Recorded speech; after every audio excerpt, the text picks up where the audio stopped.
My name is Ponoman, matric number 292739. Now I will present my moral judgment on proposed generation endgame law in Malaysia.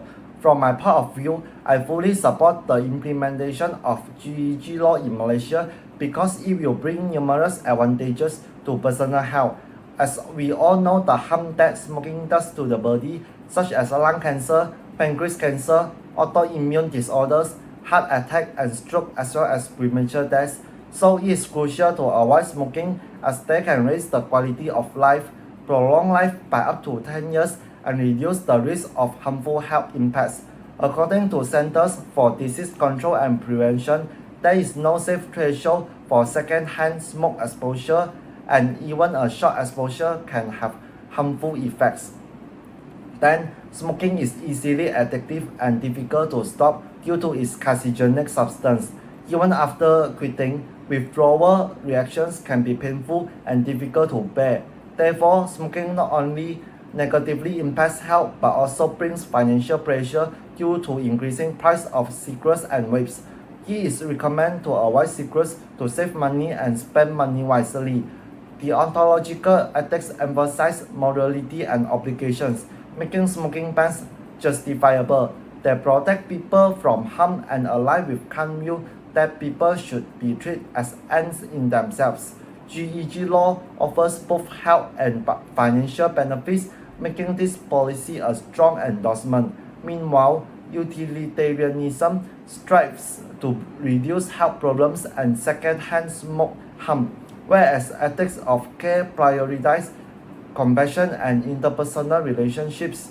Prohibiting smoking can be viewed as an act of care for vulnerable groups like pregnant women and children, ensuring the greatest benefit for the greatest number of people. In addition, GEG law Malaysia also provides many benefits to society. The GEG law aims to reduce smoking amongst its populations, with a survey showing that 22.8% of Malaysians aged 15 and above are currently smokers. Men are more likely to be smokers than women, so implementing the GEG law could significantly decrease smoking rates, including improved health, reduced disease risk, and risk of smoking-related illness. It also helps Malaysia's economy by lowering difficult medical costs and enhancing the use of medical resources. Non-smoking individuals tend to be healthier and more engaged at work, leading to higher productivity. Furthermore, the law reduces second-hand smoke emissions, improving air quality and reducing environmental pollution. From the standpoint of environmental ethics, outlawing smoking in public areas is a way to shield ecosystems and the environment from the toxins that come with cigarette smoke. That's all from me. Thank you. Greetings, I am SITI AISYAH binti KAMARUDIN, metric number 291206. So from where I stand, the proposed GEG Generation Endgame Law for Tobacco in Malaysia is a wonderful initiative and I agree with its implementation. The GEG Law for Tobacco can actually be said to coincide with the utilitarian perspective as it brings numerous benefits to the public health, economy, social well-being, and the environment. I believe it can be an all-encompassing framework for Malaysia. Consequences of smoking impacts not only the smoker, but also those who might be a victim of second-hand and third-hand smoke. Children may suffer from asthma attacks, and just anyone who is directly or indirectly exposed to this harmful smoke may suffer from the risk of being diagnosed with lung cancer. It would cost a lot for treatment, in which it is every patient's right to have access to. Medical expenses can even go higher than imagined, especially for long-term treatments. By implementing the GEG law of tobacco, I believe the public can be prevented from suffering the risk of bearing the pain and expenses of health issues caused by habitual smoking. Moreover, morally responsible citizens can be shaped through the enforcement of the GEG law of tobacco, as from any standpoint, the smokers should be more socially aware of their surroundings and not smoke carelessly, which is what was and is happening in our community. Law enforcement can help discipline the people and also shape a generation that see tobacco not as an option, nor are they reliable on it. From another perspective, waste from cigarette butts can also be reduced significantly and help to keep the environment cleaner. Taking a look from an economic or business perspective, although the tobacco industry is doing good and generating huge profits for the country, the disadvantages still outweigh the advantages. Malaysia has many other income generating channels that may double or triple in value if more investments are allocated strategically, such as in oil and gas and the agriculture industry, and to which Malaysia has a potential to be a big figure in the global market. Hence, this justifies that GEG law actually serves more benefits than it does to leave negative impacts. Upon discussing the GE policy, arguments arise on whether the policy deprives stakeholders such as consumers and youth of the rights to choose. Rights to choose must be applied on an equal footing. Implementing GEG is actually an effort to fulfill equal rights of human beings. The rights of the non-smokers who choose to prioritize their health over temporary pleasure should be in consideration, as second-hand smoke can actually be more harmful than first-hand smoke. The liability carried by the decisions made by the smokers before this policy was introduced was huge, and to counter and address them rightfully is the responsibility of today's leaders, which has come to us in the form of this GEG policy. In a nutshell, I agree with the implementation and enforcement of the GEG law of tobacco, and more eyes should be open to see the actual benefit it can bring to our society and our country. More lives could be saved and more advanced opportunities are also bound to come. Hence, unity in bidding to such policy would bring us the result desired by the framework and truly promising a healthier and sustainable future for the younger generations, the assets of our country, Malaysia. Hi everyone, now I will talk about my moral judgment. I want to talk about why I strongly support the generation endgame law in Malaysia. Smoking has serious consequences for both individual and society. It causes chronic illness such as lung cancer, heart disease and respiratory disorders. Smoking is also the leading preventable cause of death worldwide. According to the World Health Organization, in Malaysia it is one of the main causes of death, placing a huge burden on our healthcare system. The Generation Endgame Law aimed to ban the sale of tobacco to individuals born after July 2007. This will create a generation that is free from the harmful effect of smoking. The law not only protect people's health but also help the environment. Cigarette butts are one of the most common type of litter and pollute both land and water. By reducing smoking, the Generation Endgame Law will help protect the environment for future generations. In terms of economic, smoking-related diseases are of a major financial burden of the healthcare system. The Generation Endgame Law will reduce the number of people who smoke, helping to lower this cost. It will also improve productivity in favor people will miss work due to smoking-related illness. This is a win for both public health and the economy, allowing resources to be redirected toward other important social issues. The Generation Endgame Law is also supported by key ethical principles. First, utilitarianism, focus on the greatest good for the most people. By reducing smoking, the law helps to lower smoking-related disease and deaths, leading to a healthier population overall. This is a clear benefit from society. From a social justice perspective, the law protects vulnerable groups such as children and non-smokers from the harmful effect of secondhand smoke. It ensures that future generations are not exposed to these dangers, helping to prevent the cycle of smoking addiction from continuing. Furthermore, the Generation Endgame Law aligns with the principle of paternalism. While individuals should have the freedom to make their own choice, sometimes those choices can harm others. The law protects people, especially underage group, from the danger of smoking, which is highly addicted. Lastly, virtue ethics encourage values like self-control and responsibility. By supporting the Generation Endgame Law, we promote healthier, more responsible choice that benefit not just individuals but society as a whole. In conclusion, the Generation Endgame Law is an important step toward improving public health, protecting the environment and reducing the economic burden of smoking-related disease. It's aligned with ethical principles that prioritize the well-being of future generations.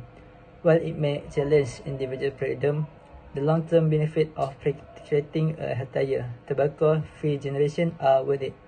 The Generation Endgame Law reflects our commitment to protecting public health and creating a better future for all. Hi, Assalamualaikum. My name is AHMAD. My matrix number is 294497.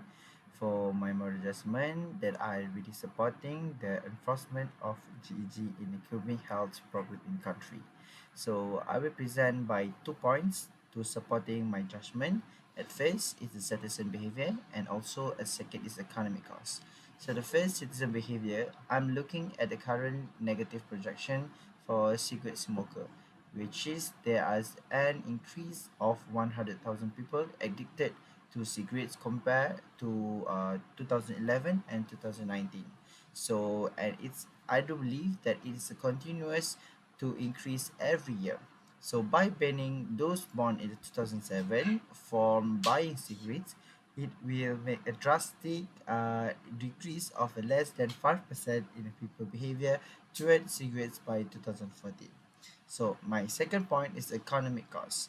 The implementation of a GEG is expected to reduce the economy burden due to the cost of treating smoking complication, which is expected to increase to 8.8 billion ringgit in 2030 compared to 6.2 billion in the 2020. And for the information that tobacco tax collection is only around 2.67 billion, which is less than the cost that occurred. So therefore, with this measure, the smoking rate is expected to decrease effectively, thus ensuring economic stability related to the cigarette issue. So in conclusion that I can make for my moral judgment is the implementation of a GEG aim to protect the younger generation by addressing public health concern, reducing nicotine addiction risk, and supporting WHO goals of reducing smoker to below 5% of a healthier smoker-free future. So that's all for me. Thank you. Assalamualaikum. My name is Fatin FARAHNAZ binti MOHD Hossain. My metric number is 291699. I believe the Generation Endgame GEG law, while well-intentioned in its goal of creating a tobacco-free generation, is deeply problematic in its approach. There are several reasons why I oppose this legislation. First, from a practical standpoint, smoking rates are already on the decline thanks to the public education campaigns and smoking cessation programs. This shows that the program can be made without resorting to the extreme measure like an outright ban. In fact, such a ban might backfire by fueling the rise of an underground tobacco market, which would undermine the law's purpose and create a significant enforcement challenges. Another major issue is the unfairness of the law. By banning tobacco for future generations while allowing older ones to continue purchasing it, we create a sense of inconsistency and inequity. Why should one generation face restriction while another doesn't? On an ethical level, I find that the GEG law troubling because it infringes on individual freedom. As someone who values autonomy, I believe that people have the right to make their own choices, even if those choices may be harmful to their health. This is a principle strongly supported by the libertarianism, and at the same time, virtue ethics remind us that rather than forcing people into compliance, we should focus on encouraging informed decision making and cultivating personal responsibility. People should choose to avoid tobacco because they understand the risk, not because the law removes the option entirely. Lastly, the issue of fairness cannot be ignored. If tobacco is harmful, then a universal ban for all ages of groups would be more consistent and equitable than singling out one generation. Targeting only future generations sets an unjust precedent and divides society unnecessarily.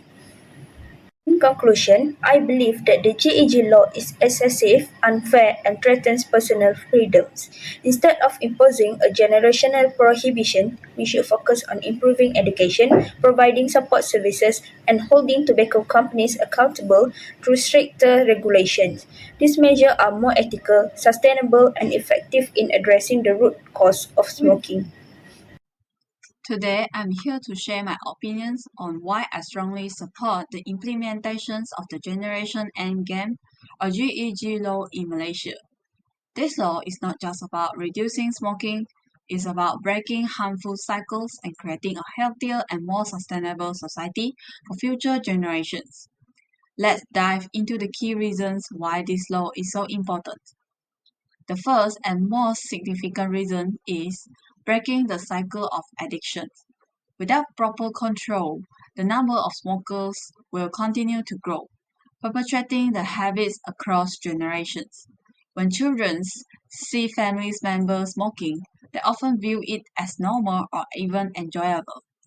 This exposure can lead to harmful habits, especially during the teenage years when the environmental influence stays strong.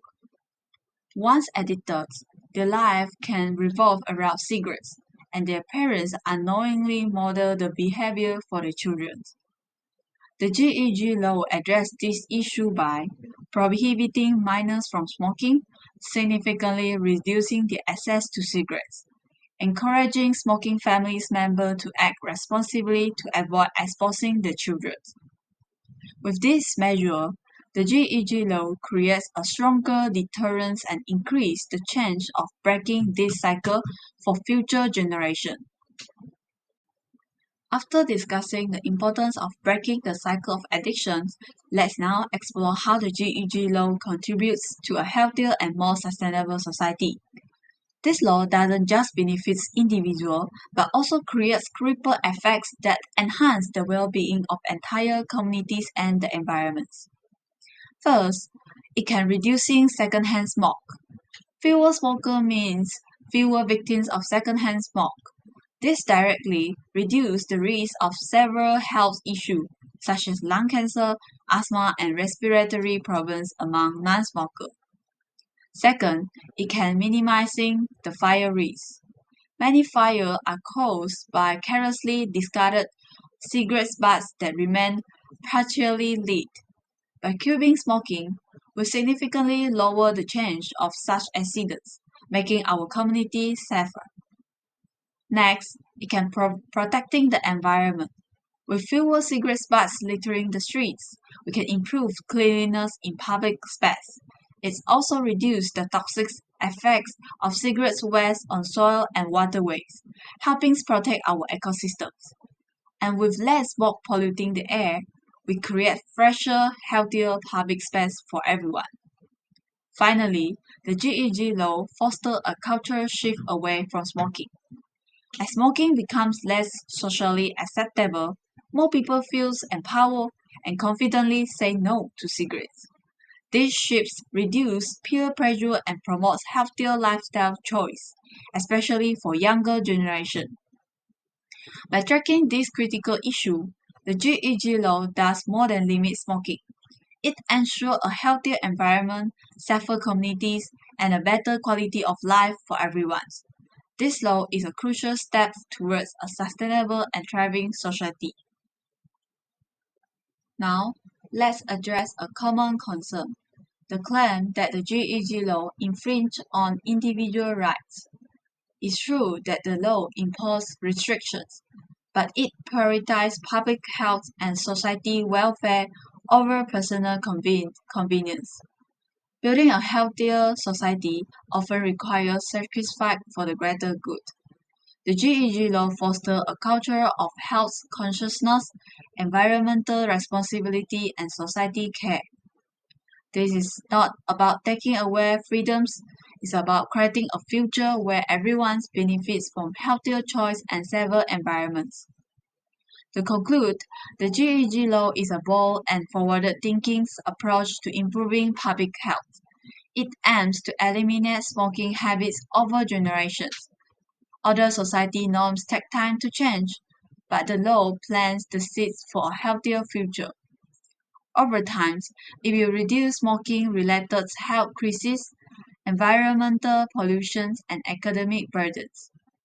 By implementing the GEG law, we are taking a critical step towards breaking harmful cycles, protecting our families, and ensuring a better quality of life for generations to come.